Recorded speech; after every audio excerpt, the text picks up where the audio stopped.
Somos un partido llamado a hacer la tarea histórica que no han hecho los que han gobernado estos 200 años. Estos 200 años se han dado entre aristocracias y oligarquías y golpes militares y no han cumplido con tareas inmediatas que un país que intenta siquiera ser capitalista debió tener. Por ejemplo, la industrialización del país.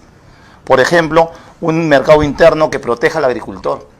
Esa tarea que no la ha hecho la derecha es una de las tareas que nosotros consideramos que tenemos que asumir.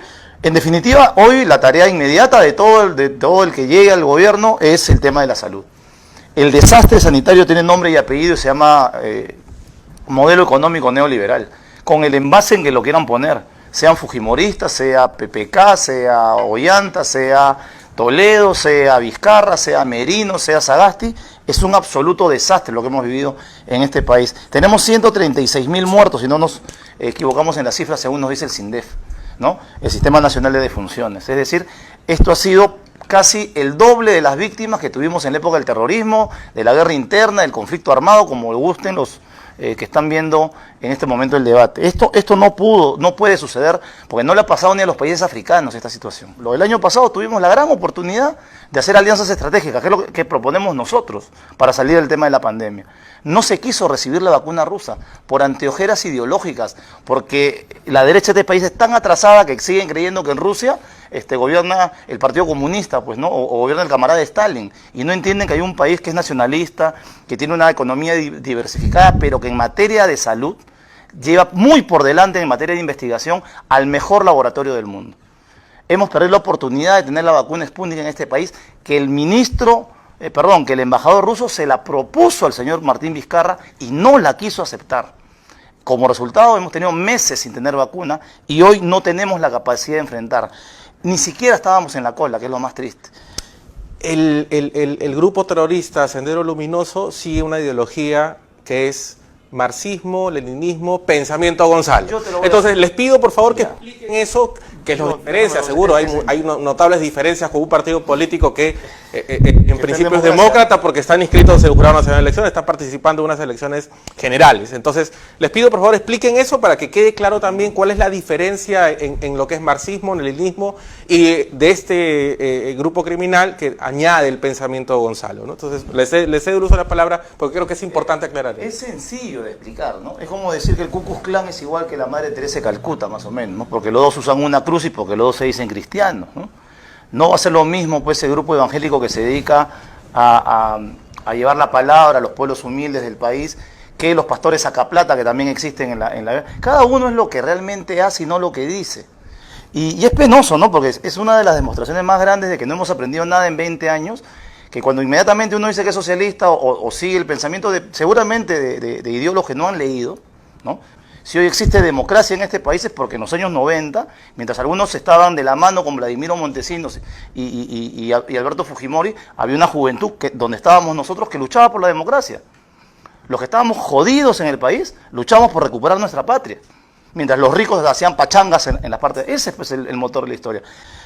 Que dentro de la gran gama, así como del cristianismo, de cualquier otro grupo que tenga filamentos ideológicos, hayan salido movimientos que son repudiables como Sendero Luminoso, por supuesto. Y lo decimos con autoridad moral, ¿ya? Porque si Sendero Luminoso mató, en el caso de los dirigentes políticos y de alcaldes a nivel nacional, la mayor cantidad de muertos de alcaldes lo puso Izquierda Unida. Esa Izquierda Unida de donde venimos nosotros. Yo trabajé con Alfonso Barrantes y Alfonso Barrantes era considerado enemigo de Sendero Luminoso. Yo trabajé con Franklin Acosta, bueno, fui su pupilo de Franklin Acosta, 9 años alcalde de Izquierda Unida en Vitarte. Sendero Luminoso le voló 3 veces el municipio de Franklin Acosta. No nos vengan a contar el cuento porque nosotros sí lo hemos vivido. Nosotros también tuvimos miedo, nosotros también vimos los apagones, nosotros también pasábamos los toques de queda. Pero también vimos la actitud de los militares. Y usted como es militar, policía, sabe también lo que han pasado. Y me imagino, como hijo militar, tú también sabes lo que hicieron los militares en este país. Que violaban mujeres, que torturaban gente, que decapitaban a la gente en la sierra, que los exterminaban en el cuartel Cabitos, que los quemaban vivos, que les hacían cavar sus propias tumbas para luego matarlos. Eso también se llama terrorismo. Hubo terrorismo demencial de Sendero Luminoso, en eso estamos todos de acuerdo. Pero también hubo terrorismo de Estado, y solamente una cuestión que creo que por la justicia del espacio donde estamos, que es un espacio de derecho, no sean tan maniqueos, no quieran manipular porque quieran ganarse un voto frente a las cámaras, porque hoy día entre tantas cosas tenemos que hacer algo de pedagogía política. Cuando utilizamos el término, y yo digo, el que más les guste, porque sé que hay gente que no entiende el derecho y dice, solamente hubo terrorismo. ¿El término conflicto armado interno lo hemos inventado nosotros? ¿O es un término de derecho internacional, estimado Miguel Ángel? Sí, bueno, hay que confirmar, es un Eso, término de ¿no es derecho cierto? internacional Entonces, humanitario. Así es, y así se denomina, porque nadie va a entender que tú digas, solamente unos locos se pusieron a poner bombas. No, la gente que estudia este tipo de fenómenos a nivel mundial, no solamente en el Perú, sino en el mundo, han encontrado un término. ¿Era una guerra entre países? No, pues. ¿Qué cosa era? De grupos subversivos, de grupos fuera de la ley, contra un Estado. ¿Eso cómo se llama? Bueno, te pregunto también el tema técnico, Guillermo, en la misma línea que le hice la pregunta a Alejandro. El hecho que exista un contexto de conflicto armado no internacional o una guerra interna, como también le dicen, ¿elimina los actos o los crímenes de terrorismo? No. Pero fíjate, la definición de la Comisión de la Verdad me parece correcta. Sendero Luminoso era una organización que básicamente hacía actividades terroristas. Por ejemplo, no solamente los coches bombas, como han señalado acá, que lo hemos sufrido todos. Yo casi muero en uno, en Lince. Le pusieron la bomba a Telefónica. Yo pasé 2 minutos antes de que esa bomba reventara. Yo no podría estar acá. Mi abuela sufrió un coche bomba en Ayacucho, casi se muere mi abuela. Entonces no nos vengamos a victimizar porque todos vivimos esa época. Pero lo importante es señalar, es eso. Sendero Luminoso hacía actos básicamente terroristas. ¿Qué hacía también en la sierra? Yo he trabajado en el BRAE. ¿Qué hacía Sendero cuando bajaba en el BRAE? En ese BRAE que algunos no comprenden y que quieren terruquear también. Bajaban e impedían autoridades locales, autoridades comunales. Y si la comunidad no aceptaba, Sendero los mataba. Claro, eso como no pasó en Miraflores, como no pasó en San Isidro, eso no se cuenta en la historia. Pero la gente de la sierra, de ese sur que hoy está votando por Perú Libre, que sufrió el terrorismo de Estado y el terrorismo criminal de Sendero Luminoso, entiende completamente que la solución no es represiva, no es poner más bases militares, es darle desarrollo a la gente. Porque esos dementes que se levantaron encontraron caldo de cultivo en un país pobre, pues, que tenía 160 años de república y con las justas. Y si no es por un general progresista como el general Velasco, no se hace ni siquiera la reforma agraria y seguiríamos viviendo en la época feudal, pues en este país, ¿no? Donde los patrones le impiden a sus casi esclavos, ¿no? A que los miren siquiera a la vista. Agradecerle a Velasco, que si no hace la reforma Velasco, el caldo de cultivo que hubiera encontrado Sendero Luminoso hubiera sido mucho peor. Y eso es un consenso en toda la capa intelectual, incluido la derecha, que me sorprende que desconozcan aquí, ¿no? Así que no hagamos pues el fujimorismo sin Fujimori, ¿no? No te puede gustar, hay que ser muy escaso para creer que la izquierda te va a convertir en Venezuela, porque la derecha no nos ha convertido en Alemania, ¿verdad? La derecha no nos ha convertido en Japón, ¿no? No nos ha convertido en Canadá. Entonces hay que ser muy pequeño, ¿no es cierto?, para creer que porque tú eres de izquierda vas a convertir a un país en el peor que te gusta a ti, ¿no? Porque podríamos poner ejemplos de países desarrollados del norte de Europa que son socialistas y les va muy bien. La prioridad del país es refundarse en el Bicentenario. Esa es la prioridad del país. O sea, nosotros no podemos seguir siendo... Mira, te voy a dar unos datos que me parecen bien interesantes, ¿no? Economistas, no de izquierda, economistas de Harvard, de la Sorbona, han explicado qué va a pasar con el mundo en la economía post-coronavirus. Un tema que ni se toca en la clase política actual, ¿no? ¿Qué te están indicando? Que cada país va a depender más de su propia producción, por el temor de que otro virus parecido mantenga el comercio internacional parado, ¿no? ¿El Perú tiene capacidad industrial de algo? No. ¿El Perú tiene un mercado interno que proteja su agricultura? No. ¿El Perú fomenta a sus pequeños y medianos emprendedores? No. Estamos viviendo con el 74% de la población que sobrevive al día. Ese es el legado del modelo económico que defiende Somos Perú.